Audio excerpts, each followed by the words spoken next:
May 29th, 2014 was a very special day in my life.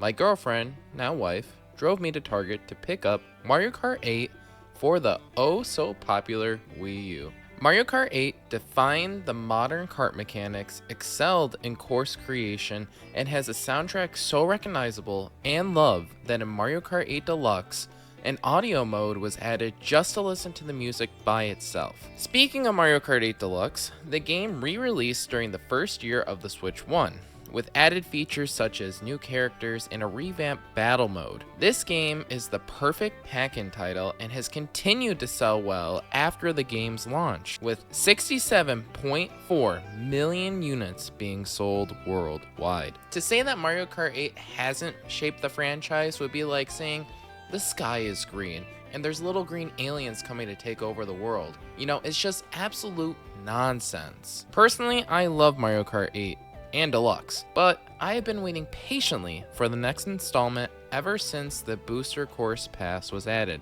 I mean, the Booster Course Pass was released on March 12, 2022, and that's 2,850 days with the same Mario Kart. I can safely say I was more than ready to move on to the next entry of Mario Kart. Fast forward all the way to June 2nd of this year, or 4,022 days later, Nintendo finally released the newest entry, Mario Kart World. This coincided with the Switch 2 release, while also being a pack-in option for $50 instead of $80. And the controversy begins. The game has been out for a couple months now, and I have had my fair share of ups and downs with the game, but I'm pretty confident that this game is much more polarizing than one may think. But that is for a different time and a different video. For today's video, I want to be teaching you the do's and don'ts of Mario Kart World. These tips aren't in any particular order, and they're based off of my own experiences with Mario Kart World. So stay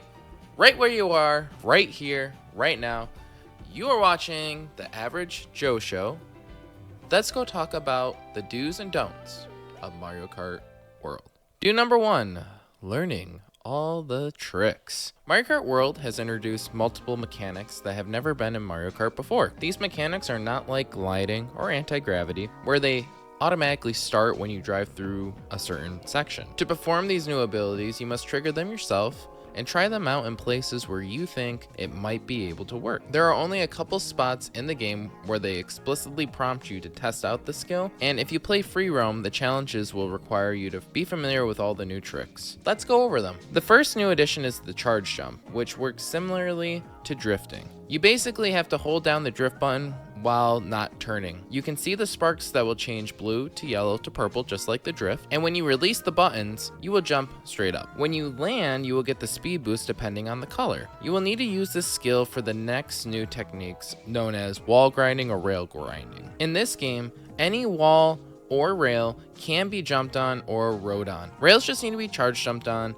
and you can hit the back triggers while holding the analog stick to the left or right to jump off of it and get a boost. Wall grinding is slightly different. After you jump onto the wall, you need to hold down the charge while riding to stay on the wall. This part took me the longest to figure out, and I actually had to go to the main menu and look in the actual manual to figure out how to do this. Wall grinding can help you find paths for shortcuts or can help you take corners sharper, but it takes quite a bit of time to understand and master. Especially during races with items and boosting and all that kind of stuff, there are tons of places to royally mess up. The final new technique is rewind, which lets you rewind yourself during a race. I personally don't use this a ton, but I have used it in free roam and have seen players dodge items using it properly. These are all the new driving techniques in a nutshell, and you must use all of them if you even want to beat the computer players. I highly recommend going to free roam to fully learn and understand the mechanics, because they do take a lot of repetition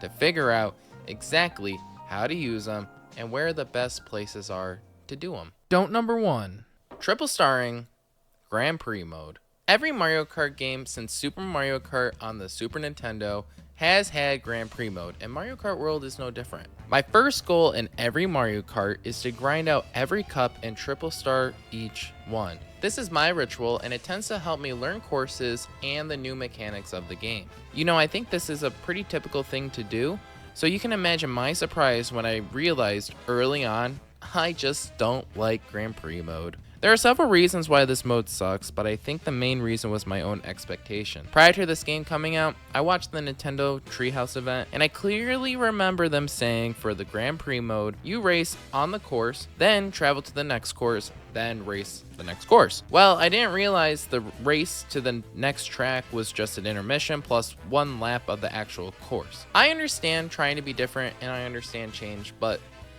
at what cost? This change is just dumb. The courses in this game are absolutely stunning. Even the most boring of boring ones. Visually stunning, vibrant colors, and creative directions are off the charts. Yet, we decided the best we can do for you is just one lap. I'm still baffled by that part. Grand Prix are generally a nice pre-selection of courses to play from and is an overall solid single player experience. However, with the new changes, it just doesn't feel good. The good parts are heavily outdone by the bad parts, and don't even get me started on trying to get triple stars on each cup. To get triple stars on a cup, you simply need to get first place in every single race. Easy, right? Wrong! There are predetermined computer players that ride in an optimal cart in each match, and they are a pain, especially when you do not understand the techniques that I mentioned before. I found myself getting outplayed at the last second simply because they had a better cart combo on the straightaways or in empty lane intermissions. One blue shell or lightning at the right time and my perfect run was cooked. The frustration of this was confusing, especially since I was waiting so long for a new Mario Kart game to come out. I just really wasn't expecting it. There is really no reason to triple star Grand Prix mode, so don't even bother with it. You don't even get a cool car. There is only one reason to beat Grand Prix mode, which is to unlock Special Cup, home of the one and only Rainbow Road. But please save yourself a headache and don't triple star this mode. Do number 2, knockout tournaments. Knockout tournaments are surprisingly more fun than any of the Grand Prix Cups in the game. The new mode sees 24 racers face off against each other, which combines courses and intermissions together in one continuous race. There are several checkpoints in each race, which will eliminate you if you aren't in a certain position. This has not been done before in any Mario Kart, and I can't believe how enjoyable it is. The intermissions in this mode make way more sense, unlike in Grand Prix mode. They feel natural and not forced. You have to wonder how much time was actually spent on pre-selecting these courses. There's over 200 intermission races to choose from. How did they possibly get the outlines for the ones that they chose? The mode has several separate tournaments which all have their own cups like in Grand Prix. And oh boy, you can triple star them.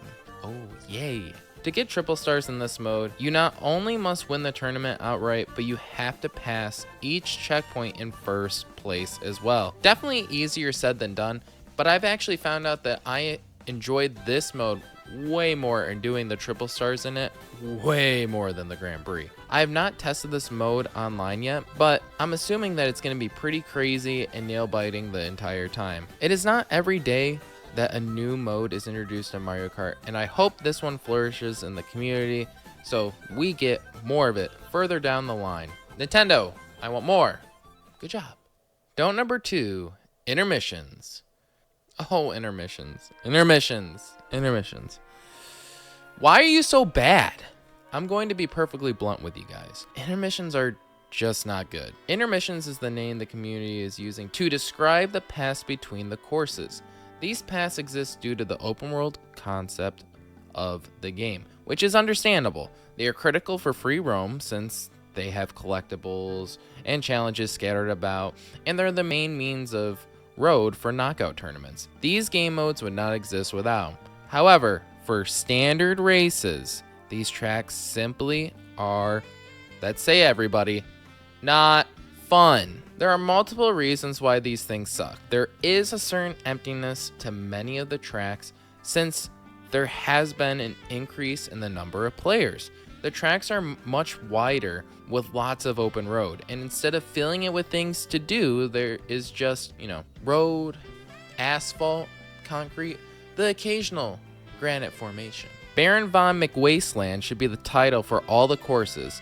There can be literal seconds of just driving straight with no turns, and that is where things become meta-y. And these spots, in particular, you can feel the slowness of the game in full force. This is why grabbing as many coins and kart combos are important. Simply, the driver who does that just wins. It's that easy. What drives me crazy is that they don't even need to be this painfully bad.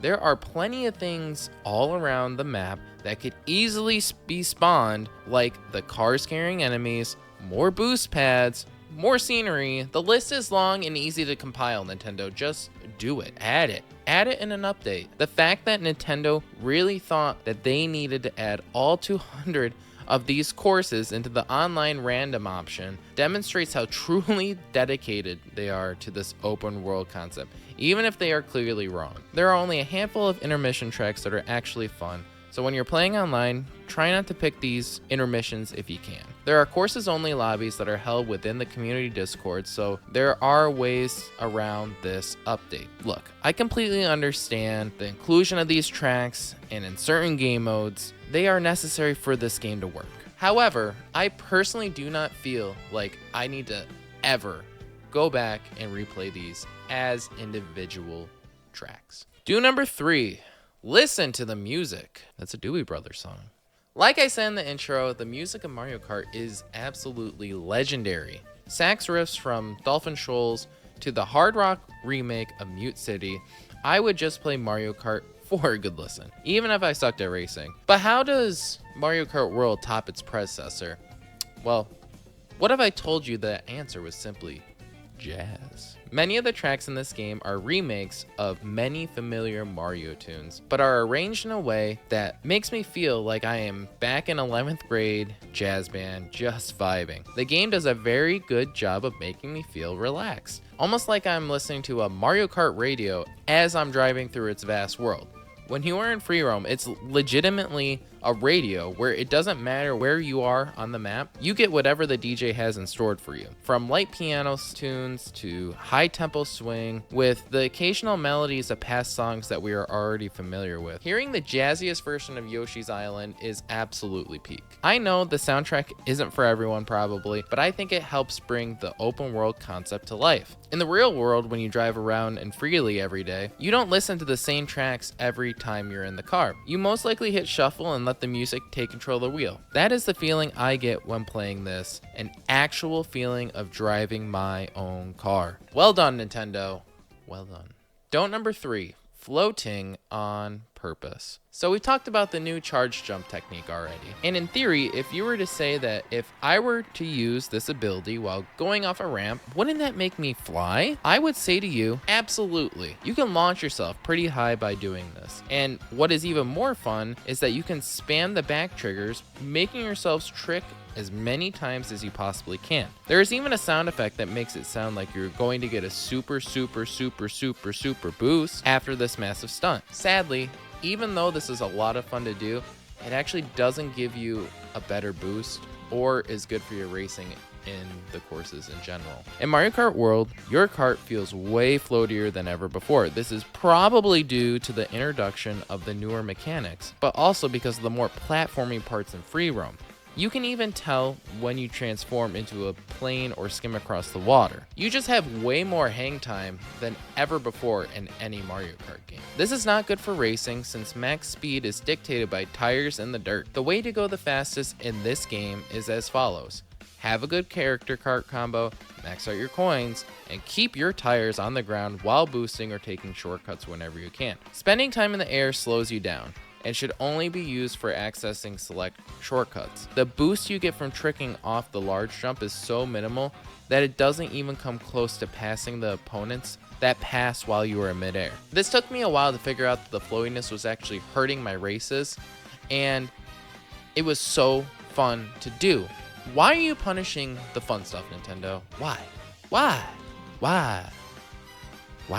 Unfortunately, if you want to win, try to keep your aeronautical endeavors to a minimum unless you can pull off one of those triple kick, flip, double axle, hot rod, super secret shortcuts. I can't quite pull them off yet. I guess I'll never have my dreams of being a pro Tony Hawk skater boy fulfilled. Do number 4, versus mode. If you only play Mario Kart for the tracks, then you're going to want to play this mode. It is very strange that Nintendo had decided to put regular racing only in the standard versus mode. This mode allows you to race on any course traditionally with your own custom rules and conditions. Outside of time trials mode, this is the only way to get some practice on 3 laps on your favorite tracks. If you're a true sadist and enjoy the intermissions, they all exist for you in this mode, and there's over 200 of these. But let's be real, no one's playing these right now. Right, Nintendo? This is generally the mode I play the most of after I beat the game, and honestly, it can be quite relaxing. It is a lot easier to try out new tricks or routes going up against computer players than doing the same thing online. It is a shame that this is kind of hidden. I think there is more of a focus on highlighting free roam and online when looking at the menus, but pick this mode after a long day's work and experience the traditional Mario Kart we all know and love. Don't number 4, falling off the edge. Okay, this may sound a little silly since no one actually tries to fall off the map in Mario Kart, but with the addition of wall riding and wall grinding, there is an increase of likelihood that you might just yeet yourself off the map. In most other Mario Kart games, falling off the stage can be easily avoidable and has never been a huge issue other than the notorious Rainbow Road. You know, the rainbow colored road that has no bumpers that can keep you from going into an interdimensional demise.